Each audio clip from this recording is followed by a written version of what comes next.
여러분은 하루 중 몇 시간을 의식을 잃고 지내시나요? 평균적으로 우리는 인생의 3분의 1을 잠으로 보내고 있습니다. 무려 25년을 의식을 잃은 채 살아가는 셈이죠. 그런데 더 놀라운 건 이 시간 동안 우리는 완전히 무방비 상태라는 사실입니다.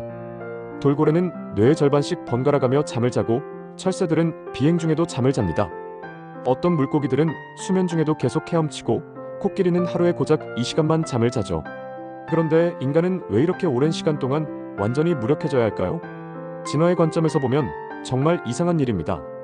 8시간 동안 포식자에게 완전히 노출되고 먹이를 구하지도 못하고 번식 기회도 놓치는 이 위험한 행동이 왜 자연 선택에서 살아남았을까요?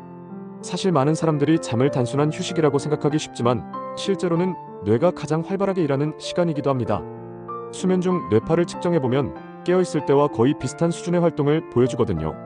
20세기 초까지만 해도 과학자들은 잠을 그냥 뇌가 꺼지는 시간이라고 생각했습니다. 하지만 1953년 시카고 대학의 나다니엘 클라이트먼 박사와 유진 아세린스키가 렘수면을 발견하면서 모든 게 바뀌었죠. 잠자는 동안에도 뇌는 계속 돌아가고 있었던 겁니다. 그 후 수십 년간 연구 결과들이 하나씩 나오기 시작했습니다. 1970년대 연구에서는 하루만 잠을 안 자도 집중력이 30% 떨어진다는 사실이 밝혀졌고 1980년대에는 수면 부족이 면역력을 60%까지 떨어뜨린다는 충격적인 결과가 나왔습니다. 하지만 여전히 핵심 질문은 남아있었죠. 도대체 뇌는 잠자는 동안 무엇을 하고 있는 걸까요? 그런데 여기서 한 가지 특이한 점은 잠을 자지 않으면 결국 죽는다는 사실입니다. 1980년대 시카고 대학의 앨런 레흐트샤펜 박사가 쥐를 대상으로 한 실험에서 이를 확인했죠. 쥐들을 강제로 깨어있게 만들자 2주 안에 모두 죽어버렸습니다. 더 놀라운 건 죽기 직전 쥐들의 상태였어요. 체온 조절 능력을 상실하고 면역 체계가 완전히 무너져 버렸습니다. 마치 뇌가 몸 전체를 통제하는 능력을 잃어버린 것처럼 말이죠. 이쯤에서 약간 아리송한 부분이 있습니다. 잠을 자지 않으면 왜 이렇게 치명적인 결과가 나타날까요? 단순한 휴식이라면 조용히 누워만 있어도 될 텐데 말이죠. 2012년 로체스터 대학의 마이켄 네더가드 박사는 이 미스터리를 풀어줄 놀라운 발견을 했습니다. 뇌에는 글림파틱 시스템이라는 특별한 청소 시스템이 있다는 걸 밝혀낸 거죠.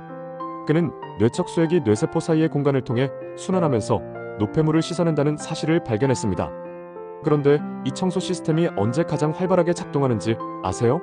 바로 잠을 잘 때입니다. 수면 중에 뇌세포들이 60%까지 수축하면서 세포 사이 공간이 넓어지고 뇌척 수액이 평소보다 10배나 빠르게 순환한다는 거죠. 놀랍게도 이 시스템이 제거하는 노폐물 중에는 알츠하이머병의 원인으로 알려진 아밀로이드, 베타 단백질도 포함되어 있습니다. 2013년 연구에서는 수면 부족이 이 독성 단백질의 축적을 40%나 증가시킨다는 사실이 밝혀졌죠. 결국 잠은 단순한 휴식이 아니라 뇌의 필수적인 유지보수 시간이었던 겁니다. 마치 컴퓨터가 밤사이 디스크 정리를 하는 것처럼 우리 뇌도 잠자는 동안 하루 종일 쌓인 찌꺼기들을 청소하고 있었던 거죠. 그런데 여기서 더 놀라운 사실이 있습니다. 이 청소 과정은 오직 깊은 잠에서만 일어난다는 점이에요. 얕은 잠이나 렘수면에서는 글림파틱 시스템이 거의 작동하지 않거든요. 그래서 잠의 질이 그렇게 중요한 거였습니다. 2020년 워싱턴 대학의 연구진은 하루 6시간 이하로 잠을 자는 사람들의 뇌를 조사했는데 정상적으로 8시간 잠을 자는 사람들보다 아밀로이드 베타 농도가 50% 더 높았다고 발표했습니다. 이는 알츠하이머병 발병 위험이 그만큼 높다는 의미죠.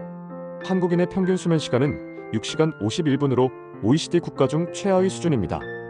우리가 야근과 새벽 공부를 당연하게 여기는 동안 뇌는 매일 밤 청소를 제대로 하지 못하고 있었던 셈이죠. 그렇다면 왜 진화는 이렇게 위험한 시스템을 선택했을까요? 하버드 의대의 로버트 맥카렐리 박사는 이에 대해 흥미로운 가설을 제시했습니다. 뇌의 청소 시스템이 작동하려면 엄청난 에너지가 필요한데 깨어있는 상태에서는 이미 뇌가 체내 에너지의 20%를 소모하고 있어서 청소까지 할 여력이 없다는 거죠. 결국 뇌는 효율성을 택했습니다. 하루 중 가장 안전한 시간에 의식을 포기하는 대신 그 시간을 이용해 철저한 유지보수를 하기로 한 거죠. 이는 마치 도로 공사를 교통량이 적은 새벽에 하는 것과 같은 원리입니다. 최근 연구들은 수면의 또 다른 기능들도 밝혀내고 있습니다. 기억 강화, 면역력 증진, 호르몬 조절, 심지어 창의성 향상까지. 2019년 네이처즈에 발표된 연구에서는 수면 중 뇌파가 기억을 장기 저장소로 옮기는 과정을 실시간으로 관찰하기도 했죠. 그런데 현대사회는 이 중요한 시스템을 계속 방해하고 있습니다. 인공조명, 카페인, 스마트폰의 블루라이트까지. 우리는 수백만 년 동안 진화해온 뇌의 청소 시스템을 불과 몇십 년 만에 망가뜨리고 있는 건 아닐까요? 수면을 요약해보자면 뇌가 생존을 위해 선택한 필수 불가결한 유지보수 시간이라고 할 수 있습니다. 비록 8시간 동안 무방비 상태가 되는 위험을 감수해야 하지만 그 시간 동안 뇌는 독성 물질을 제거하고 기억을 정리하며 다음 날을 준비하고 있었던 거죠. 물론 현재 수면과학은 확립된 법칙이나 이론은 아닙니다. 여전히 밝혀지지 않은 부분들이 많고 개인차도 크거든요. 하지만 한 가지 확실한 건 잠이 단순한 시간 낭비가 아니라는 점입니다. 앞으로 인공지능과 가상현실이 더 발달하면 우리의 수면 패턴도 바뀔까요? 아니면 유전자 편집 기술로 잠을 자지 않아도 되는 인간을 만들 수 있을까요? 하지만 그렇게 되면 우리는 정말 더 나은 삶을 살 수 있을까요? 어쩌면 매일 밤 8시간씩 의식을 잃는 이 취약한 시간이야말로 우리가 인간이라는 증거인지도 모르겠습니다.